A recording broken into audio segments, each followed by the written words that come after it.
Haleluya. Karibu tena kwenye channel yetu hii. Kuna somo ambalo tunaenda nalo sasa hivi ni namna ya kujiondoa kwenye mnyororo wa familia, ukoo, kabila, pengine hata taifa, na kwenda kuchambua haya mambo kwa mapana kidogo ili uweze kuelewa namna gani tutasaidika na somo hili.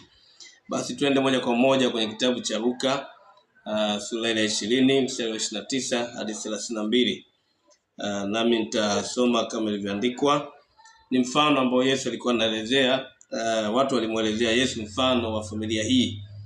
Wakamwambia kulikuwa na ndugu 7. Wa kwanza aliwa mke akafa hana mtoto, na wa pili akamtoa yule mke akafa hana mtoto. Wote 7 wakafa wasiache watoto. Bwana Yesu asifiwe. Hiyo ni lugha ambayo alikuwa anamwambia Yesu kwa habari ya huyo mama na namna ambavyo nani baadaye atakuwa na uhalali na huyo mwanamke. Lakini mimi siko huko, nataka tujifunze kwa habari ya familia hii. Walikuwa vijana 7, lakini vijana 7 ambao wa kwanza akapita mahali bila kupata mtoto, akaja wa pili akapita bila kupata mtoto, akaja wa tatu, mpaka wote 7 wakapita kwenye ile chain ambayo ilikuwa imewafunga wote pamoja katika jambo moja.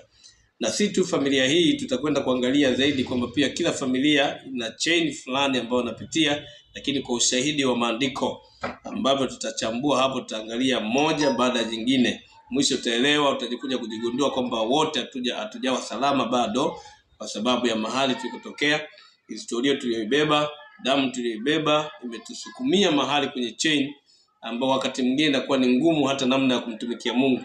Lakini hata Mungu pia kuna mahali anasema katika kitabu cha Ezekieli, ningependa niisome Ezekieli sura ya 16.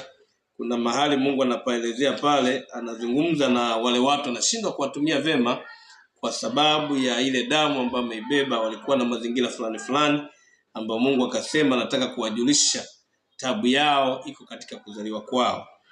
Nitasoma ni Ezekieli sura 16 kuanzia mstari wa kwanza. Anasema hivi: Neno la Bwana likamjia tena kusema, mwanadamu, ujulishe Yerusalemu machukizo yake, useme Bwana Mungu auambie Yerusalemu hivi: asili yako ya kuzaliwa kwako kwatoka katika nchi ya Mkanani. Mwamori alikuwa baba yako, na mama yako alikuwa Mhiti. Na katika habari ya kuzaliwa kwako, siku ile uliyozaliwa, kitovu chako hakikukatwa wala kuoshwa kwa maji usafishwe, ukutiwa chumvi hata kidogo, wala ukutiwa katika nguo kabisa. Hapana jicho lilokuhurumia, ila lilikutendea lolote kwa jambo hilo kwa kukuhurumia, lakini ulitupwa nje uwandani, kwa kuwa nafsi yako ilichukiwa katika siku ile uliyozaliwa. Bwana Yesu asifiwe. Nini Mungu anazungumza hapo? Anazungumza kwa habari, anasema kitovu hakikukatwa. Anazungumza habari ya kitovu hakikukatwa. Hawa ni watu wazima anazungumza nao, lakini anazungumza kwamba kitovu chao hakikukatwa. Hiyo lugha lazima uelewe. Huwezi kufika miaka 5, 10, 20 ukawa nyingine katika ulimwengu wa roho. Mungu anamaanisha kwamba kuna kitovu cha nyama cha kawaida ambacho mama akizaliwa na mtoto anashikanishwa, lakini baada ya mtoto anapozaliwa wanakata kitovu, wanamtenganisha mtoto na mama. Lakini katika ulimwengu wa roho kile kitovu hakikatwi. Ni kama kuna mahusiano kati ya yule baba na mwana, mama na mwana, mpaka anaendelea kukua. Sasa kile alichokibeba mtoto, mara nyingi tunasema amebeba tabia kutoka kwa baba, amebeba vitu kutoka kwa mama. Ni mchanganyiko, ni product ambayo imepatikana kutoka kwa baba na mama. Kwa vile vyovyote ambavyo ulivyo, hata wewe kuna vitu umebeba upande wa mama, kuna vitu umebeba upande wa baba. Sasa hivyo vitu ulivyobeba vinakuwa na madhara makubwa sana katika mambo ya ulimwengu wa roho, namna hata Mungu akitaka kutumia vina kawaida ya kukinzana na mambo ya rohoni, mambo ya utakatifu, mambo ya utumishi, mambo ya kumcha Mungu, vinakuwa na ukinzani. Kwa hiyo huwezi kuendelea vema kama bado hujashughulikia namna kujiondoa kwenye mnyororo. Tutakuwa na ushahidi wa watu ambao watumishi wa Mungu ambao walitumika na Mungu vizuri, lakini baadaye walijikuta nao ile chain inakuwa na nguvu ya kuwafuatilia, na hata baadaye ikawaletea madhara makubwa sana. Ningependa nianze na huu mfano ambao Yesu aliletewa hapa, akaelezewa habari ya familia hii. Vijana 7, angalia, wa kwanza akapita mahali, na huyu akapita mahali, wa pili, wa tatu, mpaka 7. Wote Biblia inakiri kwamba hawakupata mtoto. Lakini tuache hao, tuchukue mfano wa kizazi kingine. Kuna mtu pia anaitwa Ibrahimu. Ibrahimu ukiangalia alikuwa na chain fulani ambayo tukaiona kwa Isaka, tunakuja kuiona mpaka kwa Yakobo. Ni nini hilo? Labda tuzungumzie kwenye eneo la utasa, kwamba tunamwona Ibrahimu akaoa mwanamke ambaye ni tasa, lakini tunakuja kumuona pia Isaka na anakuja kuoa mwanamke ambaye ni tasa. Tunakuja kumuona pia Yakobo na anakuja kumpenda mwanamke aliyempenda kabisa, choice yake alikuwa ni yule Raheli, ambaye naye Biblia inakiri kwamba alikuwa ni tasa. Kwa hiyo nakuta kuna chain ambayo baba alikuwa nayo, akaja kwa mtoto mpaka mjukuu. Kwa hiyo ni mazingira ambayo hatuwezi kuyakwepa. Ni mazingira ambayo wakati mwingine shetani anataka kulazimisha upite mahali babako alipita. Tunaona wengi sana, hata nijitolee mfano mimi kwenye maisha yetu pale kwenye familia yangu. Mimi nimezaliwa nimekuta baba ana mama yetu ambaye ni mke wake, lakini ana mtoto aliyezaa kabla ya ndoa. Lakini nikajikuta mimi pia katika mazingira hayo. Nimezaa mtoto kabla ya ndoa. Nimeenda mpaka mdogo wangu naye wa mwisho, tuko wawili kwetu, naye akazaa mtoto kabla ya ndoa. Kwa nakuta ni kama kuna vitu ambavyo huwezi kuvikwepa, ni vitu ambavyo vinafuatilia hata kama vitaki, lakini hata ungesema sikutaki, ni vitu ambavyo vinakusukuma, utajikuta umeingia kwenye chain ambayo wewe pengine hukuitarajia. Lakini mazingira haya. Lakini pia nina mfano michache hata kwetu sisi. Baba yetu alikuwa anakunywa pombe, lakini kuna familia pale kwetu pia wengine baba yao hajawahi kunywa pombe. Nilipofuatilia nikakuta baba yetu sisi alikunywa pombe, watoto tukajikuta tunakunywa pombe. Wote wawili tulifuata baba yetu. Hata ukiuliza mimi tarehe gani nilijifunza mambo ya pombe sijui, lakini automatically nikajikuta na kunywa pombe. Lakini kuna familia ambayo baba yao hakunywa pombe, unakuta na mtoto naye kunywa pombe, kizazi chao chote hajawahi kupitia mambo ya pombe. Kwa hiyo ni vitu ambavyo ni uhalisia kwenye maisha yetu. Lakini leo kwa nini nimekuja na hili somo? Nimekuja na hili somo namna ambavyo tujue kushughulikia hizi chain.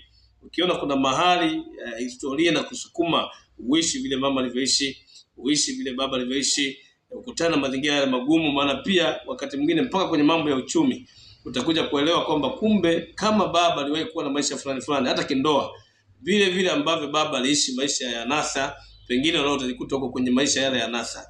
Kama ndoa ya baba haikuwa imara, unajikuta na mtoto yuko kwenye mazingira ya kutokuwa na imara.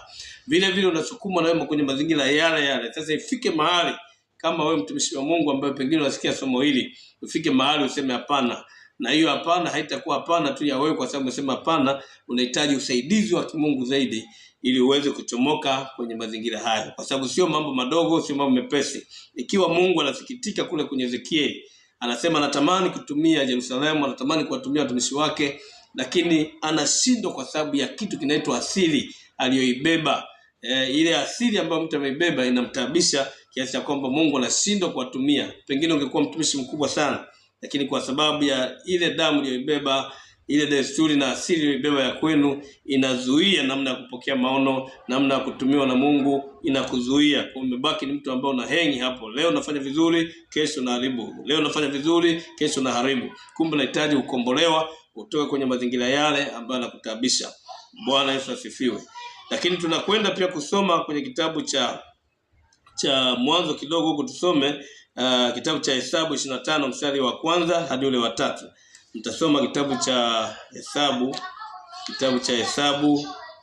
25 mstari wa kwanza hadi ule wa 3. Kitabu cha Hesabu.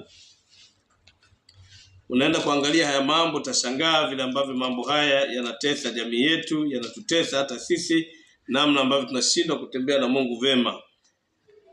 Nitasoma, nasema hivi: basi Israeli akakaa Shitimu katika watu, wakaanza kuzini pamoja na wanawake wa Moab, kwa kuwa waliwaalika hao watu waende sadakani, sadaka walizowachinjia miungu yao.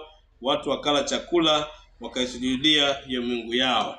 Leo nazungumza hapa kwa sababu ni kama lugha nyepesi, nasema hao Waisraeli, anasema wakazini na hawa wa Moabu. Lakini ukisikia neno Moab inaturudisha kule nyuma kwenye kitabu cha Mwanzo. Moabu ni kabila ambalo limepatikana baada ya baba kulala na watoto wake.